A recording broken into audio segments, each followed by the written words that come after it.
ये एक सर्टिफिकेट है हमारे लिए।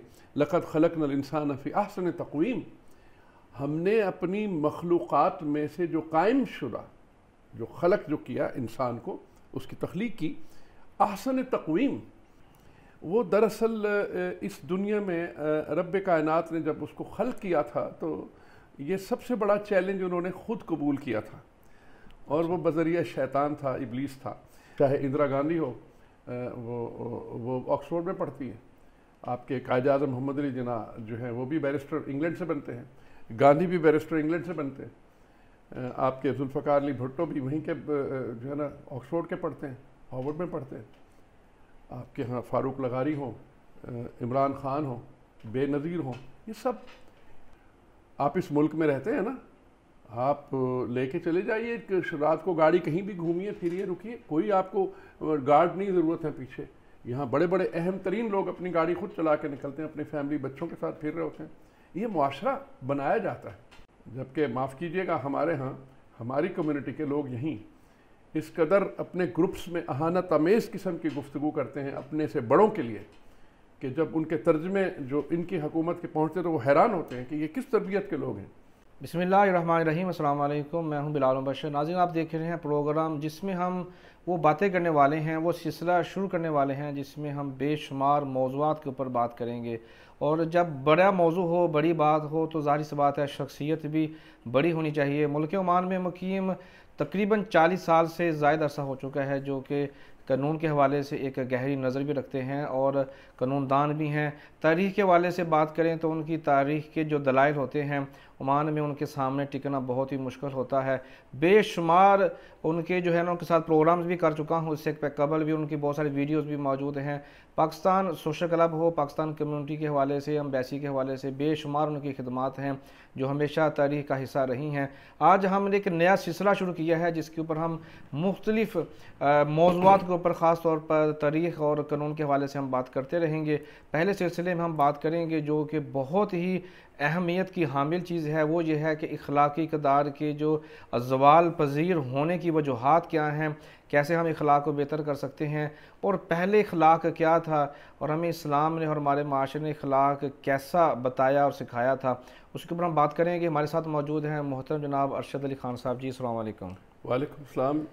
हाफिज़ बिलाल, बड़े दिनों के बाद आपके साथ बैठक हुई, क्योंकि कुछ अरसे के लिए आप पाकिस्तान चले गए थे, फिर आप वापस लौट के आए हैं। अल्हम्दुलिल्लाह, वेलकम बैक।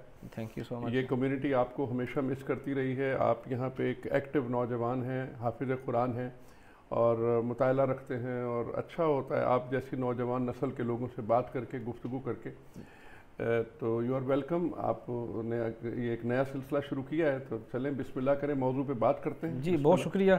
दरअसल ये वो मौजू हैं, बल्कि ये तो आज सिर्फ इब्तदा है, इसके आगे बहुत सारे ऐसे मौजू हैं। मैं समझता हूँ कि मैंने बहुत सारे इंटरव्यूज़ किए हैं, लेकिन ऐसी बड़ी शख्सियत जो मेरे ये चैलेंजेस को, ये जो टॉपिक्स हैं इनके ऊपर बात करने को कबूल करे, आपने उनको कबूल किया। चूँकि आपको महारत हासिल है, मुतालिया बहुत ज़्यादा है, इसलिए बहुत सारे जो है आगे सख्त मौजू भी होने वाले हैं जो यकीनी तौर पर मेरे जैसे जो कम अकल कम इल्म लोग हैं वो पढ़ते भी नहीं, पढ़ सकते भी नहीं, और हमें पढ़ाया सिखाया भी नहीं जाता, जिनके ऊपर आगे जाकर हम बात करेंगे। आज के मौजू में सबसे अहम और बहुत बड़ा मसला जो हम देखते हैं वो डिस्कस करने वाले हैं, जो कि है इखलाकी इक़दार के हिसाब से। पहले हम ये पूछना चाहेंगे कि इखलाकी इक़दार क्या है। देखें, असल में आपने जो बिलाल जो मौजू का इंतखाब किया है वो बहुत वसी है। जी जी। उसके लिए हम छोटी सी व्लॉग में 10-15 मिनट में शायद इस मौजू का अहाता न कर पाएँ जी, बहुत मुश्किल है। लेकिन एक बात है कि मैं अप्रिशिएट करता हूँ कि आपने इसकी ज़रूरत महसूस की। यकीनन आप एक हिस्सास आदमी हैं और आपने अपने माशरे में गिरती हुई ज़वाल पज़ीर इखलाकी कदरों को देखा, तो आपने ये मौजू का इंतखाब किया। देखिए, असल बात ये है कि जो इंसान की तख्लीक हुई है ना, वो दरअसल इस दुनिया में रब कायनात ने जब उसको खल्क किया था तो ये सबसे बड़ा चैलेंज उन्होंने ख़ुद कबूल किया था, और वो बज़रिया शैतान था, इब्लीस था, जिसने इनकार किया था और चैलेंज किया था कि ये जो आप पैदा कर रहे हैं एक मखलूक, ये शायद इस दुनिया में जाके शर और फितना अंगेज़ी पैदा करे। तो अल्लाह को वो बात पसंद नहीं आई, क्योंकि वो भी उनकी तख्लीक थी। तो खालिक को चैलेंज किया गया। और फिर ये जो सबसे बड़ा सर्टिफिकेट इंसान के लिए जो खुद खालिक कायनात ने तमाम किताबों में ये कहा है, और हमारी किताब में ख़ास तौर पे ये एक सर्टिफिकेट है हमारे लिए, लक़द ख़लक़नल इंसान फ़ी अहसन तक़वीम। हमने अपनी मखलूक़ात में से जो कायम शुदा, जो खलक जो किया इंसान को, उसकी तख्लीक की, अहसन तक़वीम। अल्फाज का चुनाव देखें, वो अरबी ज़ुबान की फसाहत और बलागत में इतनी बड़ी बात, इतना बड़ा सर्टिफिकेट रब ने इंसान के लिए दिया है। अहसन तक़वीम यानी जो कायम शुदा, तक़व्वम शुदा, कायम शुदा चीज़ें, एक तो ये नहीं ये साबित हुआ कि आप कायम हैं, और फिर अहसन है, बेहतरीन चीज़ मैंने कायम की, तो ये खुदा का सर्टिफिकेट है रब का। तो ये बुनियादी वजह यही थी कि इखलाकियात के लिए इंसान को पैदा किया। और जितने अम्बिया आए, जितने बुज़ुर्ग आए, और उन्होंने जो बुनियादी तौर पे इस दुनिया को इखलाक सिखाने आए। हमारे आका जब तशरीफ़ लाए उस ज़माने में ज़माने जहालत था, हज़रत मूसा का दौर जादू था, तो लेकिन उसमें उनको वो ताकत दी कि नहीं, अल्लाह की ताकत ज़्यादा ताकतवर है। नबी के ज़माने में, हमारे रसूल सल्लल्लाहु अलैहि वसल्लम के ज़माने में तो लोग अपनी बच्चियों को दफन करते थे और जंग व जदाल करते थे और कबायली तअस्सुब और फितना परस्ती करते थे। तो आपने कहा नहीं, ये नहीं चलेगा, ये इखलाकियात सिखाना शुरू की। सबसे बड़ा बीइंग ए मुसलमान आपको ये सोचना चाहिए कि हमारे आका एक मुकम्मल मुजस्समा तरबियत इखलाक हैं। दरअसल रिसालत और उनका घराना, उनका ख़ानदान दरअसल तरबियत इंसान की इखलाकियात पे करते रहे हैं। हज़रत अली कहते हैं कूफा की मस्जिद में, रब काबा की कसम के मौत अली पर आ जाए या अली मौत पर आ जाए, मौत को तो मैं इंसानी ज़िंदगी की हिफाजत का ज़रिया समझता हूँ।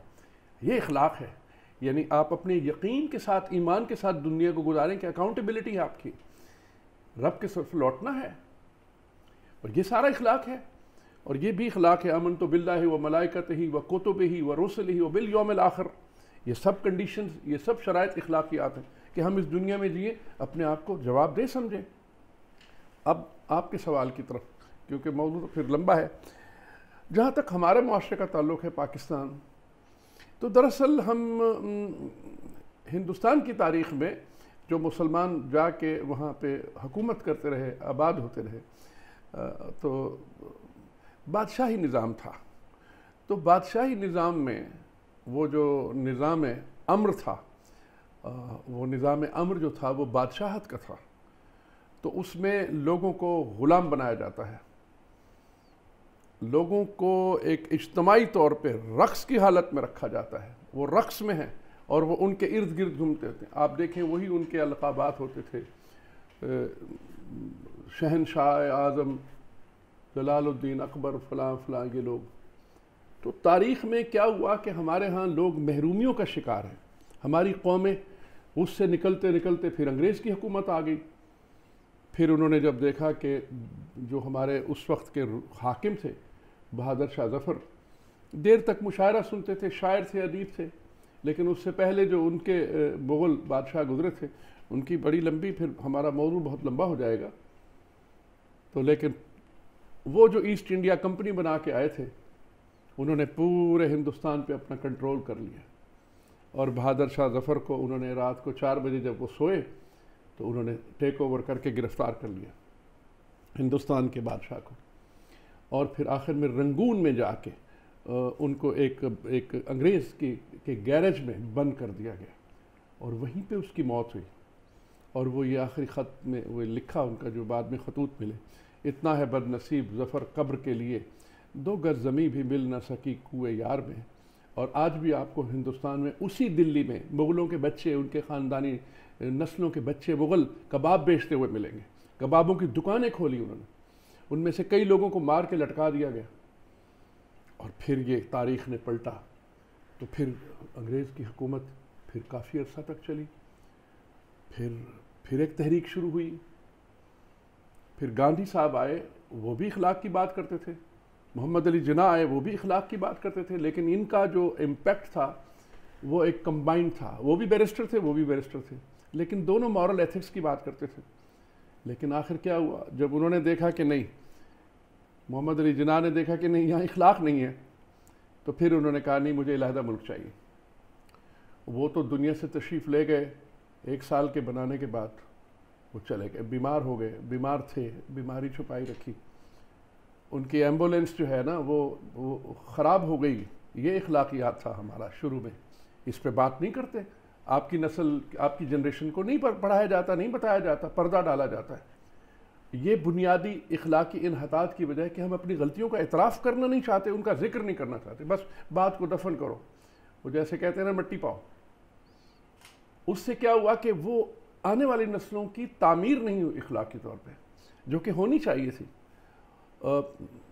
फिर फातिमा जनाह से ये गुस्ताखी हो गई कि उन्होंने इलेक्शन लड़ लिया अयूब खान के खिलाफ, वो भी इखलाकी तौर पे गुनाह कर लिया।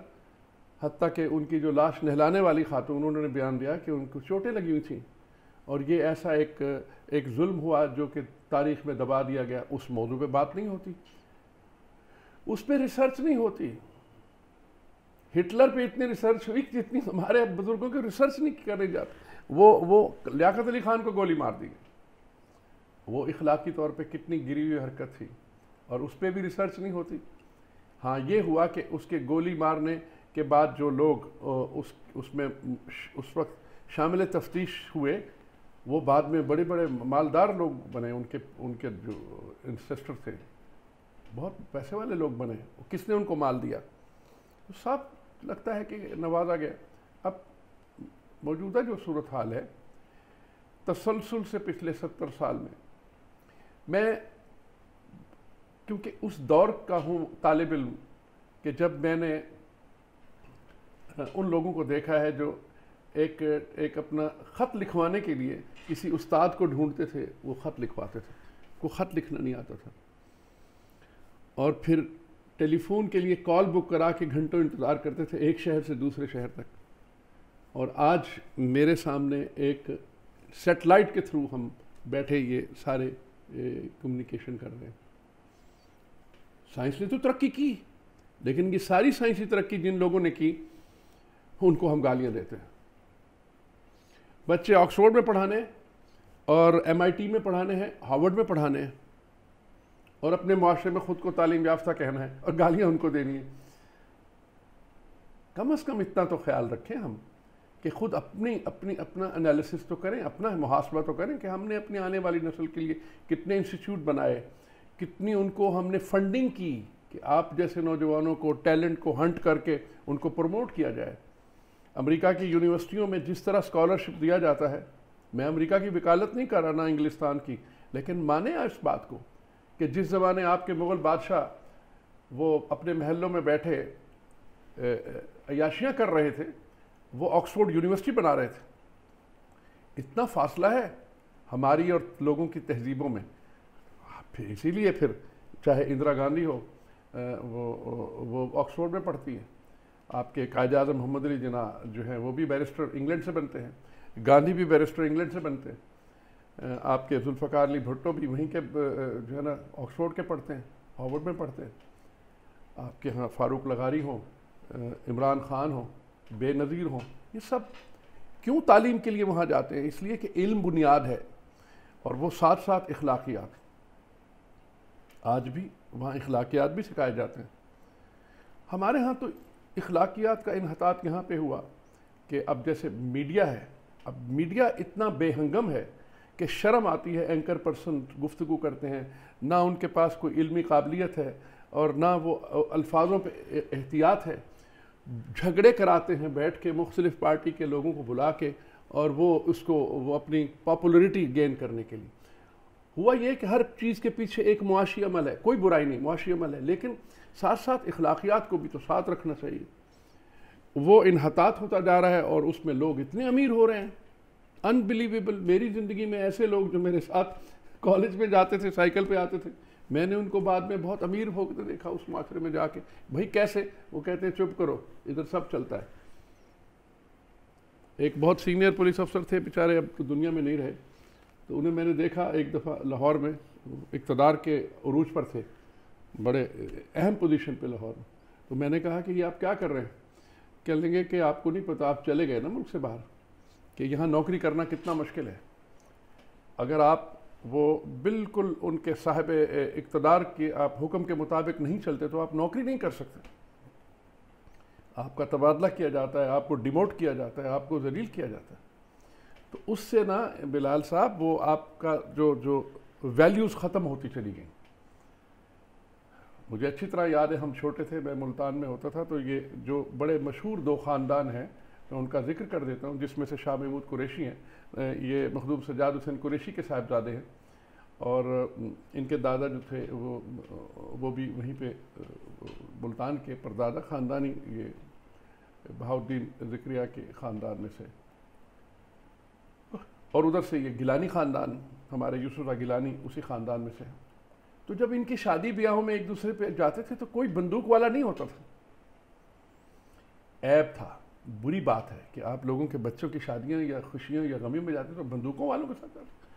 आज आपका मुआशरा ऐसा लगता है, आपके घर पे कोई अगर कोई मेंबर पार्लियामेंट या वो कोई थोड़ा सा मौजूद आदमी आता है तो लोग मोहल्ले वाले समझते हैं कि पता नहीं को पुलिस आ गई है। इस कदर पुलिस की गाड़ियां और उनके अपने गनमैन। एक नई एक इस्तिलाह है डाला, पाकिस्तान में डाला, उसमें पीछे 5-6 खौफनाक शक्लों के लोग बैठे होते। भाई आप किसी से मिलने गए हैं, क्या हो गया है माशरे को, क्यों आप इतने जिवाल पजीर और इनसिक्योर हो गए हैं, इतने गैर महफूज हैं, और क्यों हो गया ये? क्योंकि इसकी हौसला अफजाई खुद जो हकाम वक्त है उन्होंने की है, उन्होंने इसकी हौसला अफजाई की है। आप इस मुल्क में रहते हैं ना, आप लेके चले जाइए रात को गाड़ी, कहीं भी घूमिए फिरिए रुकिए, कोई आपको गार्ड नहीं ज़रूरत है पीछे। यहाँ बड़े बड़े अहम तरीन लोग अपनी गाड़ी खुद चला के निकलते हैं, अपनी फैमिली बच्चों के साथ फिर रहे होते हैं। ये मुआशरा बनाया जाता है क्योंकि मरहूम सुल्तान काबूस जबकि वो बादशाह थे, वो सुल्तान थे, उन्होंने मुआशरा बनाया कि नहीं अमन है, सिक्योरिटी है। कितनी गैर मुल्क की लोग यहाँ मुकीम हैं लेकिन सबके लिए अमन बराबर है। किसी को ये हक नहीं कि वो आपकी तौहीन करे। जबकि माफ़ कीजिएगा, हमारे यहाँ हमारी कम्युनिटी के लोग यहीं इस कदर अपने ग्रुप्स में अहानत अमेज़ किस्म की गुफ्तगू करते हैं अपने से बड़ों के लिए कि जब उनके तर्जमे जो इनकी हुकूमत के पहुँचते तो वो हैरान होते हैं कि ये किस तरबियत के लोग हैं। कम अज़ कम उनकी उम्रों का ख्याल करें। उनके लिए अहानत अमेज़ जुमले बोलते हैं और उसमें हाकिम वक्त भी शामिल होते हैं। तो ये इन्हतात में सब शामिल हैं। तो ये इसके अवामिल बड़े लंबे हैं। इसकी क्या वजह बनी कि हमारे जो इखलाकी इक़्तिदार थे, हमारी जो हमें माशरती तौर पर जिन चीज़ों को सिखाया गया था, ये इम्प्लीमेंटेशन होनी चाहिए थी इस्लामी लिहाज से या पाकिस्तान या माशरती लिहाज से, उनके ऊपर नहीं बल्कि हम दूसरी जानब चले गए हैं, क्या वजह है? देखिए, सबसे बड़ी वजह तो ये हुई है कि जब आपके यहाँ गैर इखलाकी तरीके से माल बनाने की रविश चली। माल बनाना तो दुनिया में कहीं भी जुर्म नहीं है। जी जी। साहिब माल होना भी जुर्म नहीं है। जी जी। साहिब माल होना, साहिब सरवत होना, मुआशी तौर पे आसूदगी और तरक्की हासिल करना कोई जुर्म नहीं। लेकिन जब आप गैर इखलाकी और गैर कानूनी तरीके से वो माल बनाना शुरू करते हैं तो उस माल से आपके अंदर शख्सियत के नक्स पैदा होते हैं, आपकी पर्सनैलिटी में नक्स होते हैं, और वो उस नक्स इस तरह से ज़ाहिर करते हैं कि आप अपने आप को गैर महफूज। उसमें हमारे सियासतदान भी शामिल हैं सबसे पहले, क्योंकि वो साहिब इक़्तिदार होते हैं, हुकूमत के ख़जाने पे माल पे उनकी दस्तरस होती है, फ़ैसलों में उनके अपने मफाद शामिल होते हैं। चाहे वो आज आपके सामने स्टील मिल बर्बाद हो गई, पाकिस्तान इंटरनेशनल एयरलाइन बर्बादी के अभी ऑक्शन पे चल रही है, आजकल बोलियां लग रही हैं उसकी। इतने बड़े बड़े आपके इदारे, दुनिया सफ़र करने में फ़ख्र महसूस करती थी। हमने तो वो दौर देखा है कि जिसमें ज़माने तालिब इल्मी में भी हम जाते थे तो ऐसे लगता था कि दुनिया की आला तरीन एयरलाइंस, कितनी एयरलाइंस को एमिरेट्स से लेके इत्तेहाद और ये सारी एयरलाइंस आपने बनाई, आपने उसको बनाया, और आज आप कतील शिफाई का शेर याद आ गया बिलाल साहब के, मैं अपनी ज़ात में नीलाम हो रहा हूँ कतील, मैं अपनी ज़ात में नीलाम हो रहा हूँ कतील, गमे हयात से कह दो खरीद लाए मुझे। खरीदार भी खुद प्रपोज कर दिया। जी जी। मरहूम से बड़े ताल्लुक़ रहे, कतील साहब को यहाँ भी बुलाया था 2 दफ़ा उनको मुशायरे में। गमे हयात से कह दो खरीद लाए मुझे। खरीदार कौन है? गमे हयात, ज़िंदगी का गम, मुझे खरीद ले। हम तो इस वक्त दुनिया में ऑक्शन पे आ गए हैं। इतना बड़ा एक होटल जो है अमेरिका में जो PIA की मिल्कियत है जी जी, वो कितने मल्टी मिलियन डॉलर का है, बशमूल उसके तमाम एसेट्स फॉर सेल है, और आपको ख़रीदार नहीं मिल रहा है। उठती है हर निगाह ख़रीदार की तरह, लेकिन ख़रीदार भी मिल नहीं रहा। तो ये वजह ये है कि हाकिम वक्त मुसलसल जो ज़ाती मफाद की वजह से उन्होंने अपने सामने जो रोक सकते थे, जो इन हाथों को रोक सकते थे, उनकी दस्तरस थी, उनके पास इक़्तिदार था, लेकिन जब वो खुद उस मसलहत का शिकार हो गए कि खुद अपने माल बनाओ, अपनी आने वाली नस्लों को तो रजाओ और उनको मिलियनर करो और उनको दूसरे मुल्कों के पासपोर्ट दिलवा के महफूज कर दो, और जब कानून और दस्तरस की बात रखो जी इनका तो आपका अख्तियार नहीं है, इनका तो नेशनलिटी वहाँ की, और ये तो वहाँ उन्होंने माल बनाए हुए।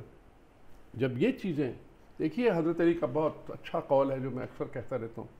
आप फरमाते हैं रब्बना आतना इल्म नाफ़िअ, ए रब मुझे वो इल्म दे जिससे नफ़ा हो।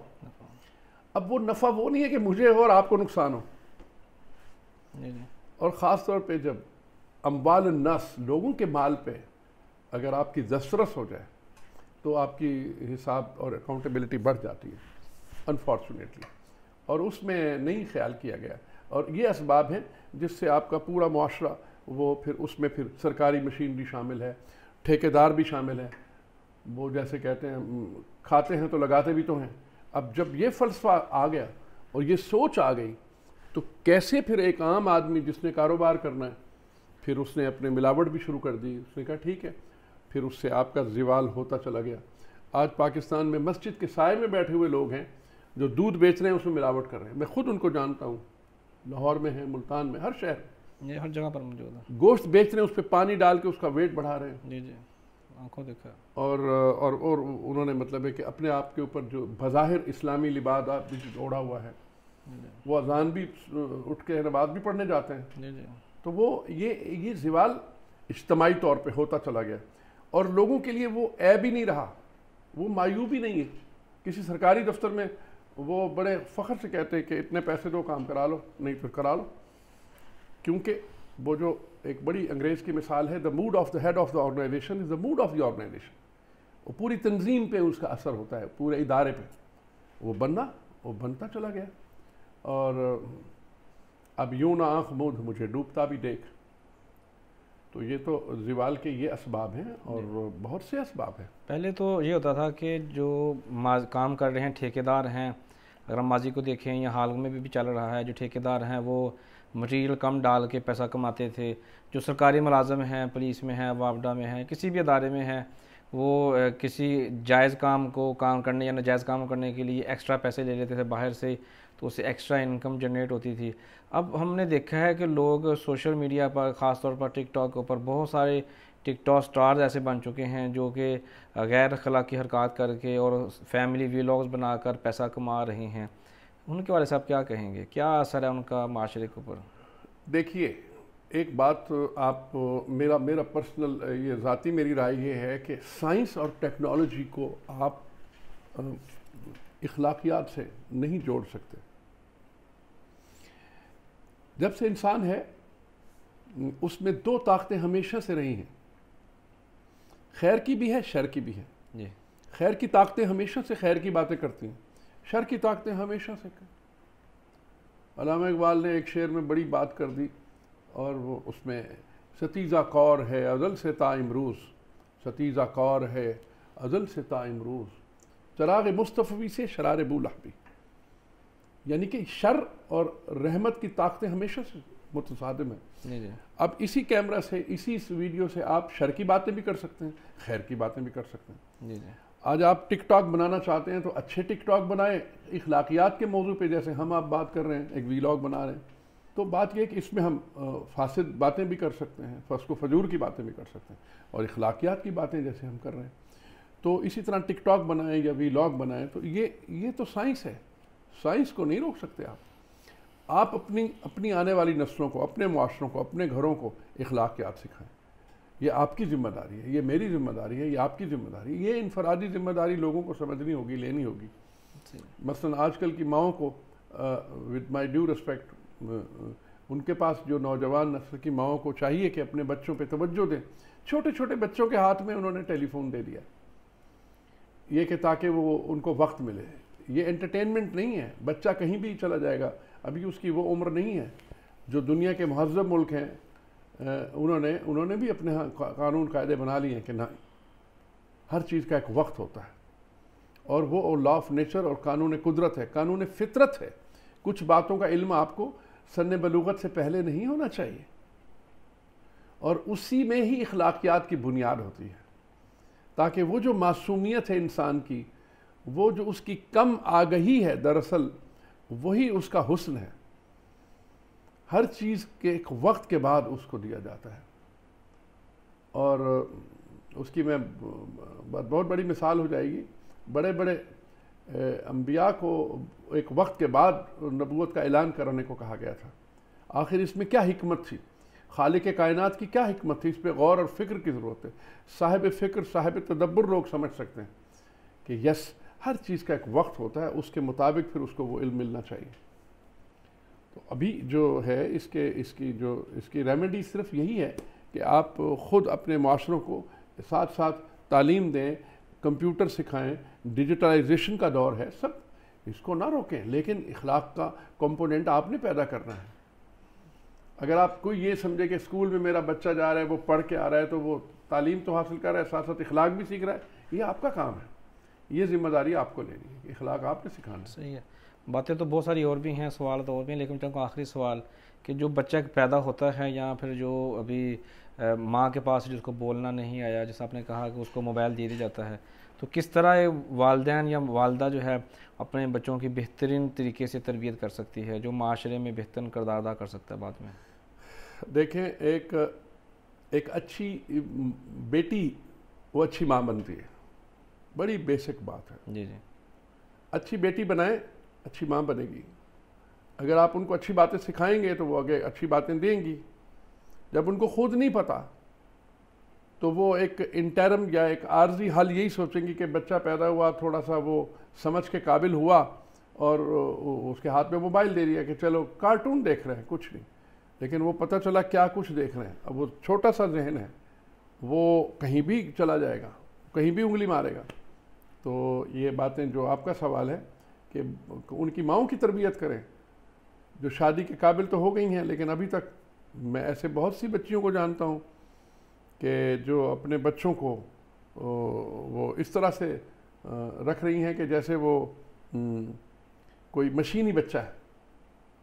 बस इतने बजे उसको सुला दिया, इतने बजे उठा दिया, इतने बजे ये कर दिया, उतने बजे वो कर दिया। तो क्या सदियों पहले लोगों की माँओं के बच्चे नहीं होते थे? तो उनके पास तो मोबाइल टेलीफोन नहीं होते थे। जितने आप इखलाकियात की किताबें पढ़ते हैं, ये लोगों की माएँ नहीं थी, इनकी भी माएँ थी उनके घरों में, लेकिन तरबियत थी। ये जो डू एंड डोंट है ना, वो बड़ी इम्पॉर्टेंट चीज़ है। वो फिर अंग्रेज़ी के किसी फिलोसोफर का है कि uncharted freedom is not freedom, it becomes a curse. ये कर्स बन जाता है। हर आज़ादी के हदूद व क़यूद थे, उम्र के मुताबिक कि आप इतने बजे ये करेंगे, ये करेंगे, ये एक लिमिट है। वो ये अभी से ही वो बच्चों की तरबियत ठीक करें, बेटियों की, वो अच्छी माएँ बनेगी।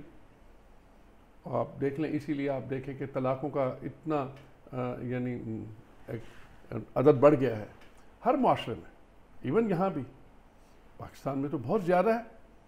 मैं ऐसे केसेस को जानता हूँ कि अरबों पतियों बच्चियाँ, उनकी बच्चियों की शादी की है, 2 साल बाद वो घर लौट आई। तो तफसील में नहीं जाते किस वजह से, लेकिन नहीं बन पाई। क्यों? दोनों तरफ कहीं ना कहीं कुछ सीरियस कमी थी। इस कदर बात बढ़ी कि रिश्ता ही टूट गया। तो ये इखलाकी इन्हतात की निशानियाँ हैं। टॉलरेंस नहीं है माशरे में, बर्दाश्त बिल्कुल ख़त्म हो गई है। इख्तलाफ राय से लोग भड़क उठते हैं।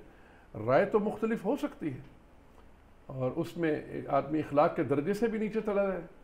अगर मैं किसी से कोई इख्तलाफ राय कर रहा हूँ तो उसका ये ज़रूरी नहीं कि वो मेरी तौहीन पे उतर आए और मेरे लिए इस किस्म के अल्फाज या अलक़ाबात दे कि जिसका मैं मुस्तहिक नहीं हूँ।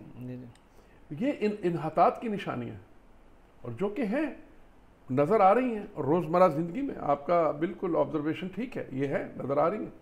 लेकिन उसमें असल बात यही है कि अपने छोटे बच्चों को अपने साथ रखें, उनसे दोस्तियां बनाएं, उनसे रब्ता रखें, वो आपसे बात कर सकें, डिस्कस कर सकें, वो खौफ ना करें, आपसे बात करें ताकि आप उनकी इस्लाह कर सकें और उनकी शख्सियत में वो कंपोनेंट आप पैदा कर सकें।